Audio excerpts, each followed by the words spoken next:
Почитувани новинари, почитувани граѓани. Ова е дел од меморандумот кој го потпишал конзорциумот на невладини, составен од невладините на сопругите на вице-премиерот Битичи и директорот на Агенцијата за разузнавање, Еролд Муслиу, а врз основа на кој е добиен грантот од 620.000 евра. Ова се подписите на сопругите на Битичи и Муслиу. И Фатмир Битичи и Еролд Муслиу знаат дека се фатени 100-0. И двајцата знаат дека е недозволиво, додека тие се на високи државни позиции, нивните сопруги да земаат грант од 620.000 евра. Процес во кој била вклучена и владата преку Националниот координатор за борба против тероризмот. Денеска ќе обелодениме и дека откако го добиле грантот, тие се обиделе да ги прикријат трагите.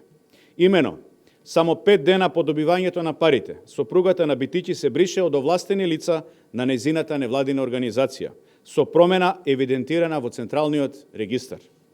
Тоа што сопругата на Битичи се избришала од овластено лице, 5 дена по добивањето на грантот, не го менува фактот дека Битичи е вице-премиер на седница на влада кога е донесена одлуката Националниот комитет да склучи меморандум со конзорциумот на кој му се дава странски грант во време кога неговата сопруга се уште е председател на невладината организација.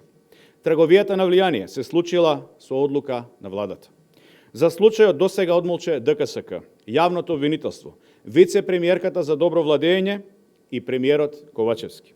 До кога ќе молчи Стево Пендаровски, кој лично го има поставено директорот на Агенцијата за разузнавање и кој самиот тврди дека е најинформираниот во државата?